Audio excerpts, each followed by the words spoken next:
Olá, tudo bem?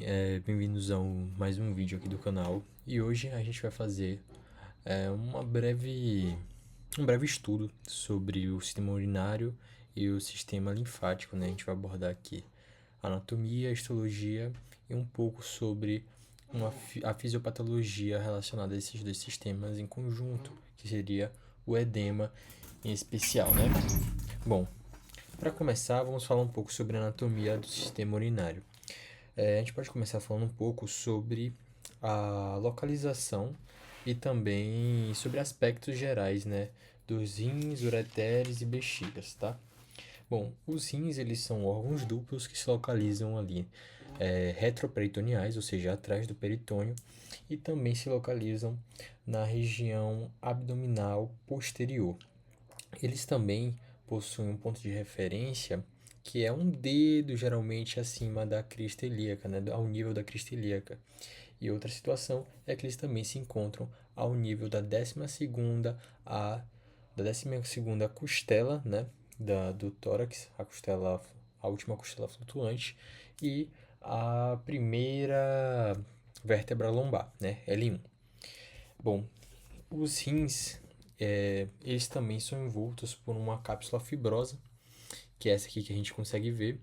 E além disso, né, quando a gente pensa num rim também com a adrenal em cima dele, a gente pode pensar também em outra camada de gordura que recobre esse rim e mais outra camada, né, mais uma outra cápsula que cobre todo esse conjunto, né, que seria a fáscia renal ou fáscia de Gerota, que faria também recobriria, né, esse órgão, tanto a parte de gordura que se associa aqui acima dessa cápsula fibrosa, também da adrenal que estaria aqui em cima e também de todas essas outras estruturas aqui que pertencem ao pedículo renal. Outra situação que a gente pode falar dos rins são justamente suas faces, né? Os seus polos e suas margens. O rim ele possui dois polos, um polo superior, que é um polo mais largo, né? Deixa eu ver se tem uma imagem melhor. Bom, aqui tem um polo superior, que é um polo mais largo, e ele está em contato com alguns órgãos, que a gente pode ver aqui, né? Esse polo superior. E a gente também vê que ele está meio oblíquo, né? O polo superior do rim direito, ele se encontra, né, em contato com o fígado. Já o polo superior do rim esquerdo, eles têm uma proximidade bastante com o baço, né? A, face, a margem medial, né, a margem, na verdade, perdão, lateral do rim, ela vai estar também, né, apontando para a lateral do nosso corpo, enquanto que a margem medial, ela abriga o hilo, né, e o pedículo renal. Além disso, o polo inferior do rim ele é mais afunilado, né? E a gente vê um contato ali, né? Uma proximidade também com o músculo psoas, né? Que se estende aqui das vértebras lombares. Bom, a gente já começou falando também um pouquinho sobre o hilo. E o hilo vai ser essa entrada, né? Aqui de vários canais, né? As artérias, as veias, os canais linfáticos, nervos e também do ureter. Tudo vai entrar aqui pelo hilo, que é essa porta de entrada, assim como no pulmão também tem um hilo que entra o quê? O brônquio, né? As veias pulmonares e a artéria pulmonar. Aqui, esse conjunto de canais a gente pode chamar de pedículo, né? Caso pedículo, né? Aqui a gente consegue ver essa imagem deles todos em conjunto. Isso aqui seria o pedículo renal, que é esse conjunto de estruturas. Além disso, a gente pode falar um pouco também sobre a irrigação, tanto do rim quanto de umas estruturas que estão próximas a eles, né? Que estão próximas a eles. E aqui a gente consegue ver, né? Essa mais grossa, mais calibrosa, é justamente a via cava inferior. E por que a gente pode afirmar com certeza que é a via cava inferior? Porque a veia que sai dela, ela passa à frente dessa estrutura. Que estrutura é essa? A aorta abdominal, né? A parte abdominal da aorta. A gente vê aqui até essa bifurcação, que seria a bifurcação dela em artérias ilíacas comuns. Uma coisa interessante é que essa veia cava, ela vai fazer aqui um ramo, né, de veia da veia renal direita e um ramo da veia renal esquerda, enquanto que a aorta também vai fazer, né, um ramo de uma artéria direita, né, renal direita e um ramo que passa por trás para a artéria esquerda. A gente também consegue observar aqui o ureter, né, que também vai estar faz parte, né, do pedículo renal. E outra situação que a gente pode falar também é sobre esse ureter, porque o ureter ele vai sair aqui, né, da pelve renal, que vai ser uma estrutura ali que vai ser a convergência dos cálices maiores dos rins, que vamos falar um pouco posteriormente, e ele vai passar por três pontos que podemos dizer que são pontos críticos para o ureter. O primeiro ponto é logo a saída dele da pelve, é uma área, saída dele da pelve, porque vai ser um momento que ele vai se afunilar um pouco. Outra parte que ele se afunila um pouco é justamente quando ele passa por cima da artéria ilíaca comum. É como se a artéria ilíaca comum fosse um quebra-mola, né? E ele estivesse passando assim por cima. E o outro ponto crítico, né? O terceiro e último ponto crítico é a entrada dele na bexiga. Ele faz uma entrada oblíqua na bexiga. E essa entrada também vai constranger, né? Esse ureter, fazendo também ali o seu é, fazendo com que o seu calibre fique um pouco menor, né? Seu estreitamento. Então vão ser três pontos de estreitamentos, que são os três pontos de estreitamentos comuns para a acumulação de cistos, né? Para o bloqueio, né? E a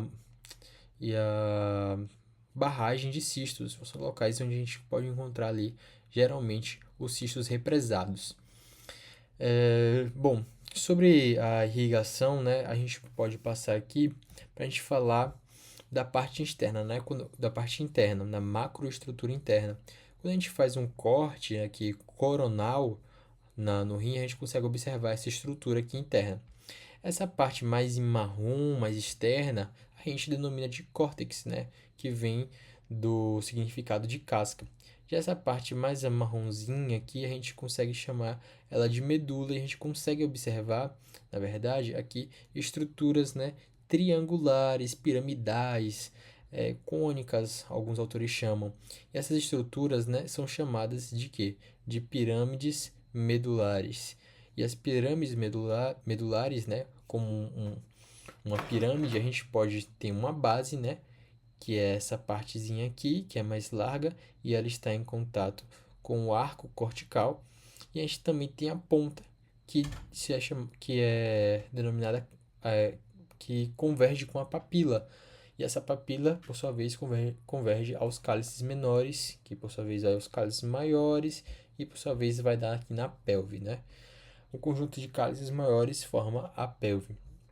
É no córtex que a gente vai encontrar os glomérulos, né? Os corpúsculos de Baumann, que contém os glomérulos. E também é interessante que a gente pode observar, quando a gente voltando um pouco sobre irrigação, justamente que os rins eles vão ter a seguinte sequência, anote bem aí. Primeiro, a gente falou, né? Quando a gente fala de artérias, a gente tem a aorta abdominal que vai dar dois ramos ali, né? A artéria renal direita e a artéria renal esquerda. A partir dessas duas artérias renais, a gente vai prosseguir para artérias segmentares, uma anterior e outra posterior, e essas segmentares, por sua vez, vão se bifurcar mais vezes, formando artérias interlobares, entre os lobos, primeiro, né? Essas interlobares, elas vão se dividir ainda mais, formando as artérias arqueadas, que vão justamente se localizar no arco cortical. Já as artérias já as artérias arqueadas se dividem ainda mais, formando as artérias interlobulares, que elas vão se estender ali para o córtex. As artérias interlobulares vão se dividir também, mais uma vez, formando as artérias aferentes, que vão ali se dividir, formando os primeiros capilares, né? Um emaranhado de capilares, um enovelado de capilares, que vai dar origem ao glomérulo. E esse glomérulo vai formar uma artéria eferente na sua extremidade. E é interessante que no rim é o único local que a gente vai encontrar uma anastomose de artérias, né? Porque geralmente e normalmente a gente encontra anastomose entre artérias e veias, mas no rim a gente consegue achar nessas estruturas que são os glomérulos uma anastomose entre duas artérias.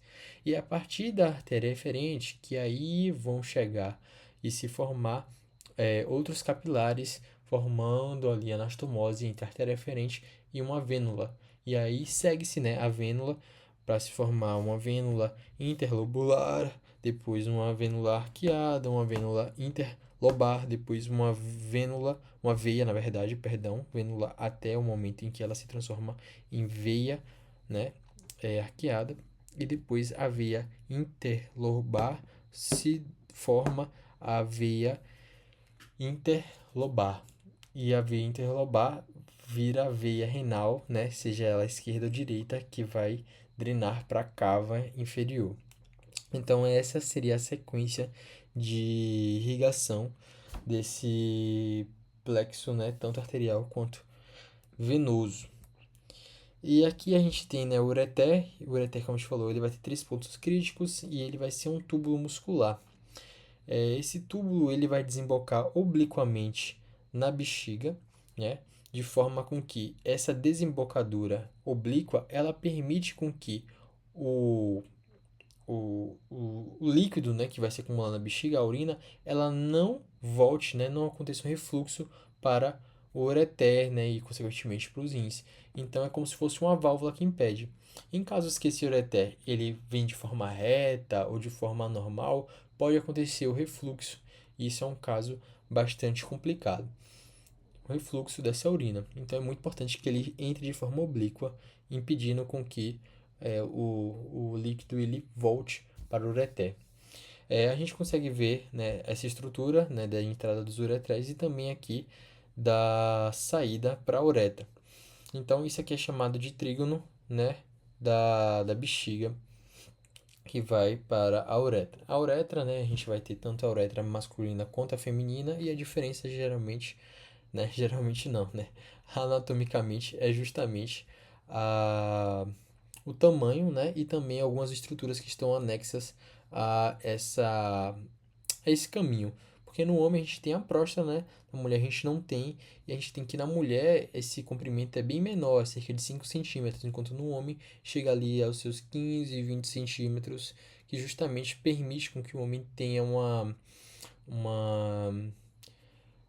uma proteção a mais contra agentes infecciosos, enquanto a mulher fica mais suscetível à infecção na área genital, né, no trato urinário, muito por conta dessa uretra reduzida. A bexiga também ela conta com um músculo detrusor, né, da bexiga, que vai fazer também uma parte de sua contração, e também com alguns esfíncteres que vão regular essa saída. E é interessante que no homem, a hiperplasia prostática ela vai afetar em muito essa micção, justamente porque ela pode ali meio que apertar, né, comprimir essa passagem, gerando um acúmulo exacerbado de urina.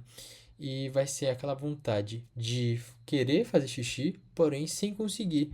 Mas vai chegar aqui um ponto que a pressão vai ser tão alta que pode gerar uma micção paradoxal, que é aquela vontade que você não consegue, mas chega um determinado ponto que você não consegue segurar. Então você acaba fazendo xixi de forma espontânea e de forma descontrolada, né? Sobre histologia, fazendo só um apanhado bem geralzão, a gente vai ter, né, no a gente vai ter nos rins justamente aquelas duas porções que a gente já comentou, que é a porção cortical e a porção medular. No córtex a gente vai encontrar essas estruturas que são os glomérulos, né, que vão ser os agregados de capilares e tudo mais, que fazem a filtração, né? E esses glomérulos eles estão contidos no corpúsculo, né, de Bowman. Eles fazem parte do corpúsculo de Bowman, que contém também uma cápsula, que é uma cápsula de Bowman, que faz meio que como se fosse um domo sobre esse glomérulo, e ao redor do glomérulo existe o líquido, né, ali que é o filtrado desse glomérulo. E é interessante que nessa imagem que a gente consegue ver justamente aqui do uma porção de um ducto que está em contato com esse glomérulo. E essa regiãozinha aqui estreitada é justamente a mácula densa. E é a mácula densa, né, que ela tem um importante papel justamente em fazer uma regulação, né? Ela meio que monitora ali e consegue entender níveis de pressão, níveis de concentração, e então ela faz um controle bem rigoroso e envia sinais também para o rim entender a necessidade, né, de um controle osmótico maior ou menor, né, fazendo uma liberação ali de alguns hormônios e substâncias que vão fazer esse controle osmótico. Voltando só um pouquinho, a gente também encontra em agregado, né, esses capilares glomerulares, justamente os podócitos, que são regiões de filtração, né, eles recobrem esses capilares e justamente ajudam na filtração do material. E também no centro, né, desse glomérulo a gente pode encontrar a mácula densa. E a mácula densa não, perdão, as células mesangiais. E essas células mesangiais, elas têm receptores para angiotensina tipo 2 e também para outras substâncias que vão fazer o controle da pressão ali dentro do glomérulo e, consequentemente, vão alterar, né, a taxa de filtração dessas estruturas. Essa imagem a gente também consegue ver aqui um recorte, né, do ureter. Justamente aqui a gente consegue ver, né, um lumen bem estrelado, né, uma fina camada de músculo aqui, que uma fina não, né, mas em proporção é grande, mas, né, teoricamente uma fina, mas em proporção é grande. Então, aqui seria um corte justamente do ureter. E a gente consegue ver, né, que nessa imagem a gente tem túbulos, né, túbulos proximais, eles vão conter um lumen com a borda em escova, né, que é por conta das microvilosidades. A gente consegue ver, deixa eu ver um aqui para mostrar para vocês. Pronto, esses daqui que são mais escurinhos, enquanto que os distais eles possuem um lumen bem mais clarinho, que seria, por exemplo, esses daqui, ó. Esses daqui seriam é, justamente os túbulos com tecidos distais. Aqui também tem um recorte da bexiga, né? Veja que ela possui essas pregas, né? E ela possui também uma boa camada de músculo, né? No seu corte. Justamente ela tem uma capacidade de se distender, né? Ela tem um corpo que se distende bem mais e a base onde contém ali o trígono da bexiga não se distende tanto, né? Justamente porque existem ali estruturas ósseos, né? Porque se distendesse esses ossos aumentariam muito o tamanho e dificultaria e atrapalharia, né? Nessa entrada e saída desses líquidos. Bom, sobre o sistema linfático, né? Um pouco sobre a anatomia dele. A gente pode falar um pouco só sobre a função que seria de promover ali, principalmente uma pressão negativa no líquido intersticial e de fazer, né, meio que uma faxina nessa camada de interstício, porque os capilares, né, e também ele meio que tá, o interstício ele tá entre os capilares, né, e entre as células, então ele meio que está recebendo ali tanto um fluxo dos capilares, tanto um fluxo das células. Então as células jogam lixo para lá, os capilares também jogam lixo para lá. Só que os ductos linfáticos eles fazem um importante papel de meio que reaproveitar esses excrementos, né, de ambos os lados e fazer um caminho de volta à circulação. Ou seja, eles não vão represar aquele material descartado no interstício, porque se ele represasse, vai ser justamente um problema chamado edema ali. Mas o edema tem várias causas e a questão da disfunção linfática é uma delas. Mas, bom, o sistema linfático ele vai possuir esse importante papel, né, de fazer uma reciclagem, né, desses materiais que são descartados. Então, ele vai recolher esse material do interstício e jogar de volta à circulação. E isso pode ser chamado de faxina tecidual. E como isso funciona, né? Bom, o líquido, ele entra nos capilares linfáticos e os capilares linfáticos, eles rapidamente vão se fechar e bombear por alguns segundos o líquido de volta para a circulação. E esse mecanismo, como a gente falou um pouco antes, ele vai criar meio que um vácuo, né? Porque ele está retirando um material ali, ele se fecha e retira o material. Quando ele se abre, o material que não está lá mais é como se fosse um espaço vazio que forma um vácuo. Então esse vácuo meio que puxa mais líquido, né? Mais material para lá, ou seja, gerando uma pressão negativa para filtrar, uma pressão positiva para filtração, quando a gente fala no referencial do capilar, né? Então, ele tem uma importância crucial, né, para permitir o reaproveitamento de partículas, né, proteínas, tal, e que não podem ser reabsorvidas diretamente pelos capilares por conta do tamanho, né, e os capilares possuem poros pequenos, digamos assim, para receberem de volta essas proteínas.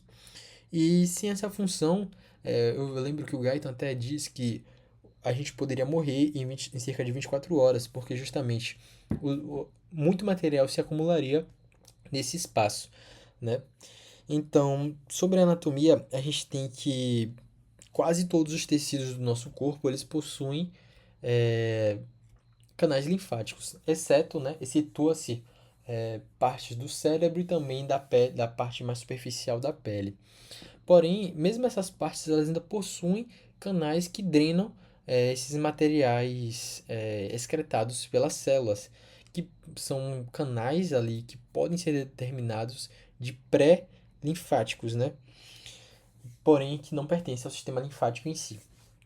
É, Então, praticamente todos os vasos linfáticos da parte do inferior do corpo, né, que a gente fala aqui as pernas, eles vão drenar para o ducto torácico.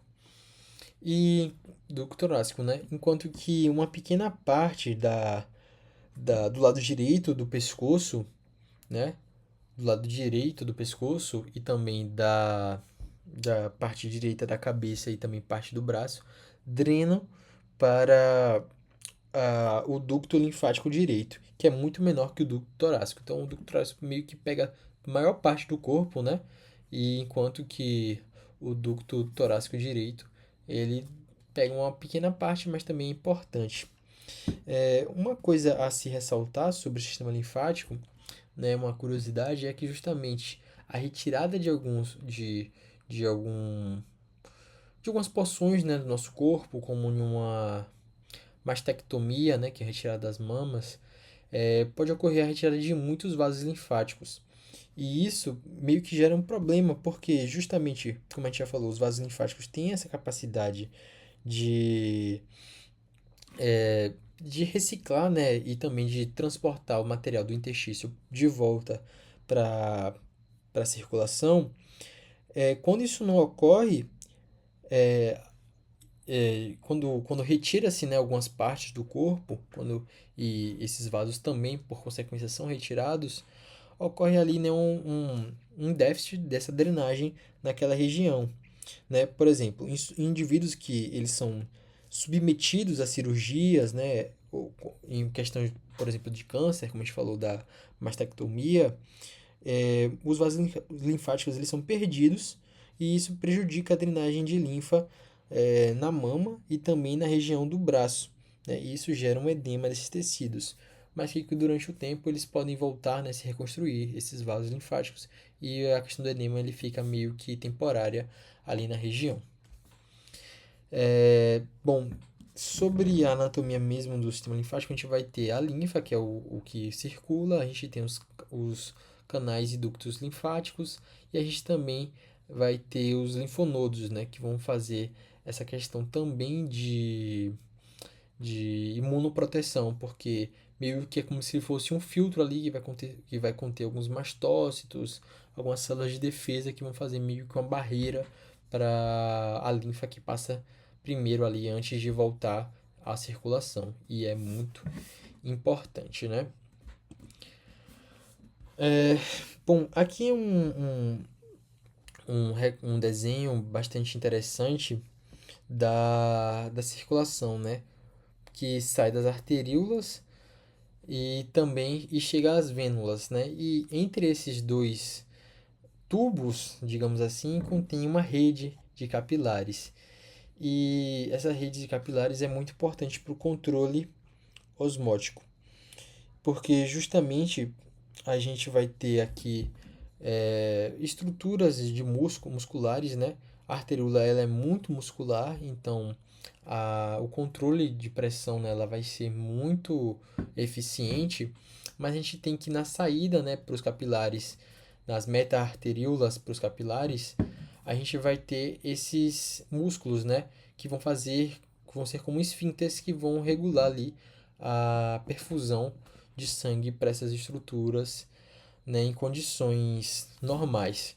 Em condições de exercício físico, em que muito oxigênio precisa ser transportado efetivamente, o tempo que esses esfíncteres estão fechados vai ser bem diminuto em comparação com a condição normal, em que está havendo ali uma regulação, né, da demanda, né, uma demanda mais baixa de oxigênio e tudo mais. E quando a gente fala também da questão de troca de líquidos e equilíbrio osmótico no nosso corpo, a gente tem que pensar que o nosso corpo, né, o corpo humano em si, ele é 70% dele, né, formado em água, né? Ali uma variação quando a gente pensa também biológica de sexo feminino e masculino, porque o homem ele geralmente já tem mais água no corpo em proporção do que a mulher, porque a mulher geralmente tem em proporção mais gordura do que os homens. Então isso meio que altera um pouco na composição corporal. Mas em termos gerais, né, o nosso corpo é formado majoritariamente de água. E essa formação de água a gente pode considerar ela em dois grandes ambientes, né? Um ambiente intracelular, que é dentro das células, e um ambiente extracelular. E no ambiente extracelular a gente ainda pode dividir em duas regiões, né? A região dentro dos capilares e a região intersticial. E é interessante entender, né, como acontece a dinâmica de fluidos e também, né, a questão osmótica, porque além do nosso corpo ser fundamentalmente composto por uma porcentagem gigantesca de água, há praticamente todas as reações e trocas de materiais, elas ocorrem em meio aquoso, né? Quimicamente, né, as reações elas ocorrem majoritariamente em meio aquoso no nosso corpo. Então é muito importante entender isso. E essa imagem ela demonstra bem, né, que todo dia a gente, né, é comum e é esperado que a gente faça a reposição de líquidos no nosso corpo, que são esses ganhos, né, justamente pela ingestão de água, né, alimentos que contêm também água estão aqui. Então, todo dia nós estamos injetando no nosso corpo uma quantidade de água. Essa quantidade ela vai ali primeiro para o plasma, né, e vai fazer as trocas, né, entre o líquido intersticial e do líquido intersticial para o líquido intracelular. E cada compartimento desse, né, ele é dividido por membranas, né? O plasma do líquido intersticial pela membrana dos capilares, que é uma membrana, assim, a gente pode dizer pouco seletiva, mas existe ainda uma seleção, porque a gente também tem que considerar que a membrana dos capilares ela não é igual para todas as partes do corpo. Por exemplo, no cérebro, as membranas capilares elas possuem muitas junções oclusivas, que são junções muito fortes, e essas junções elas fazem ali a barreira hematocefálica cerebral, que não permite uma troca ali muito é, uma troca muito liberal, né, entre as substâncias. Então, é bem diferente do que acontece, por exemplo, no fígado, em que os poros dos capilares são bem mais abertos e permitem, por exemplo, que proteínas, né, que são grandes, que são grandes, né, substâncias, elas consigam passar livremente ali no fígado, né? Já que o fígado, quando a gente pensa, é um local muito importante metabolicamente, não precisa que uma troca ocorra de forma mais natural, mais fluida, sem determinada filtração em si. E a membrana celular, ela é muito resistente a materiais hidrofílicos. A água, por exemplo, ela precisa de canais específicos, né? A aquaporina, já substâncias eletricamente carregadas, né? Os íons, eles possuem também dificuldade de atravessar. E é por isso que a gente possui, né, uma concentração bem variável do que tem fora da célula do que tem dentro. Porque se a célula tivesse uma membrana que permitisse essa passagem iônica de forma facilitada, né, essas concentrações elas equilibrariam. E isso não seria interessante, né? Justamente pensando, né, na questão de condução elétrica, potencial de membrana e tal. Então, tudo isso aqui, toda essa barreira seletiva que temos, né, no nosso corpo, ela é importante para fazer essa regulação de trocas, né? Principalmente quando a gente pensa em líquidos e também em cátions e ânions, né? E bom, essa imagem aqui ela é interessantíssima para a gente entender o que é edema. Porque quando a gente passa aqui, a gente vai entender algo que vai mudar toda a sua compreensão, né, de edema. E tudo sobre edema a gente consegue simplificar e entender a partir dessa relação matemática, dessa teoria matemática que foi descrita por Frank Starling, que é uma regulação ali de entender o potencial efetivo de filtração entre o capilar e entre o interstício, né? Por quê? Porque dentro do capilar a gente possui uma pressão que é exercida pela água, né? Uma pressão osmótica da água e uma pressão colodosmótica plasmática. E o que seriam essas dois tipos de pressão? A pressão capilar, que é composta pela água majoritariamente, ela vai ser a pressão que a água realmente faz na parede do capilar. Já a pressão colodosmática está em referente aqui às proteínas que circulam, principalmente a albumina, que é representante de 80% das proteínas que são circulantes no nosso sangue. E a pressão ambas essas pressões elas também estão fora dos capilares, que é justamente a pressão que tem no interstício, né? Tanto a pressão de água que tem no interstício, quanto a pressão de proteína que também tem no interstício. Então essas forças elas vão meio que brigar entre si para ver para onde vai cada coisa. Por exemplo, se a gente tem uma pressão capilar, né, de água maior do que no interstício, é natural que essa água flua para o interstício e isso gere uma pressão de filtração positiva, porque a água está caminhando. Porém, se tem mais proteína dentro do capilar, essa água tende a retornar, ela tende a voltar. Então, essa lei matemática é que ela diz assim: se a pressão capilar for maior do que a pressão intersticial, a gente já tem um potencial ali mais positivo para que essa água flua para o interstício, né? E se ainda somado a isso, a gente tem que a pressão é, do que a pressão do que a pressão clorosmática plasmática for for mais fraca, né? For mais fraca, a gente tem que a passagem também vai ser mais favorável para dentro do interstício, se também a pressão clorosmática do líquido intersticial for mais forte. Ou seja, tudo que tem uma setinha, se essas duas setinhas aqui forem mais fortes do que essas duas setinhas para cima, ou seja, a pressão positiva vai fazer uma filtragem do conteúdo capilar. Enquanto se for o contrário, se essas duas setinhas para cima foram maiores que essas duas setinhas para baixo juntas, a gente tem uma pressão negativa, então passa líquido do interstício para o capilar. E isso é a lei básica para a gente entender o edema. E o que é o edema? O edema simplificadamente é inchaço e a gente pode ter edema em duas regiões, né, nas duas regiões que a gente dividiu. A região intracelular e a região extracelular. Na região intracelular, a gente pode ter como causas principais a hiponatremia, que seria a baixa quantidade de sódio, né? E como pode acontecer nessa hiponatremia? Justamente quando a gente tem ali uma baixa ingestão de sódio, né? Então, quando a gente come menos sal, tem ali uma deficiência desse íon, isso pode justamente acontecer. E um exemplo também por exemplo, quando o fluxo sanguíneo para um tecido ele está bem reduzido, né? A gente tem também uma redução do oxigênio fornecido.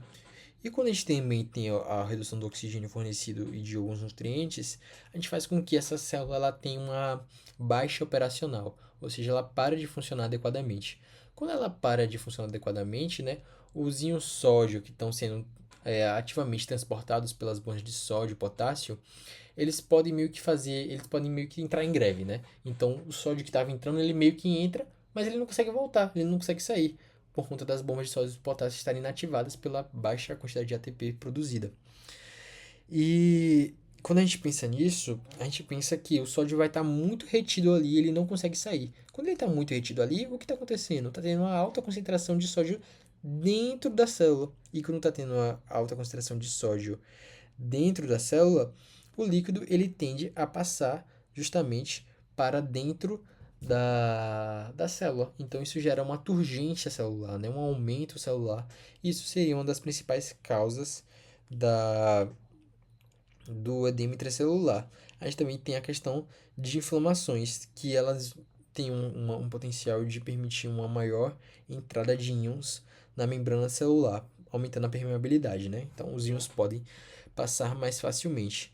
E a gente tem também a questão do edema extracelular. E as causas principais do edema extracelular é justamente o extravasamento anormal de líquido para espaços intersticiais, ou seja, o líquido ele sai, né, tanto dos capilares para o interstício quanto também pode acontecer das células para o interstício. Então, gera um acúmulo ali nessa região, né, essa região, como posso dizer, mediana, né, nessa região intermediária, que é o interstício. E, bom, a gente tem esse extravasamento e a gente pode ter ali como uma causa a incapacidade, principalmente do sistema linfático, né, de reintroduzir, né, de tirar esse acúmulo que está acontecendo ali no interstício de volta para os vasos. E isso justamente pode ter como uma causa que é o linfedema, né, ou seja, ocorre uma perda de capacidade linfática para reciclar, né, essa solução que está no espaço intersticial, e esse edema ele pode se tornando mais grave, né? E a gente lembra que as proteínas no interstício elas são canalizadas para a circulação do sistema linfático. Ou seja, quando ela não funciona, quando esse canal linfático ele não funciona, o interstício ele vai estar meio que abarrotado de proteína. E proteína em excesso gera uma pressão colodosmótica positiva para dentro do interstício.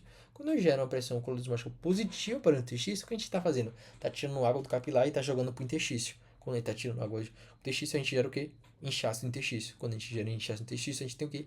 Edema. Então, esse é um mecanismo do edema bastante comum, que é justamente a perda da capacidade do sistema linfático em drenar esse interstício, né? Esse líquido intersticial, né? E as proteínas em si de volta para a circulação, né? Para as veias. Então, a gente também tem a questão, né, desse linfedema muito grave, que seria aqui a elefantíase, que é causado ali por pelo mosquito, né, mas tem um gênero específico do agente etiológico, né, porque o mosquito é o agente vetor, mas o agente etiológico, eu me esqueci o nome de como se diz, e gera essa condição aqui, né, um linfedema gravíssimo, né, ali um edema terrível, principalmente nas regiões inferiores do corpo. Como eu já falei também, o linfedema ele pode ocorrer em indivíduos que foram submetidos a cirurgias, né, de retirada das mamas, por exemplo, e ele também pode acontecer em casos de insuficiência cardíaca. A gente tem que lembrar um pouco, né, que o átrio direito ele tem um retorno venoso do corpo, né, porque o sangue ele vem do corpo pela veia cava para o átrio direito. Quando esse átrio direito não funciona direito, o sangue, né, há um retorno venoso muito grande. Esse retorno venoso muito grande meio que regurgita de volta para o sistema.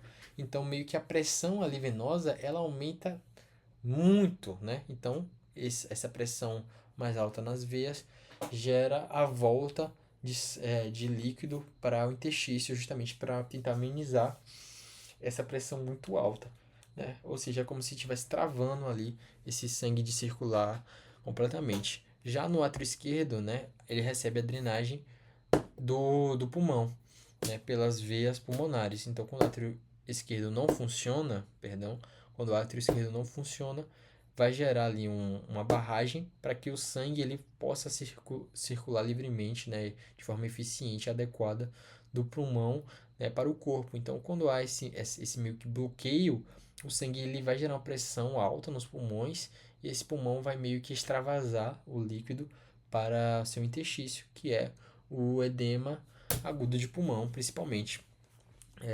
E a gente tem aqui também, né, que o coração ele não vai conseguir bombear o sangue das veias para as artérias de forma correta. Esse é o mecanismo da insuficiência cardíaca.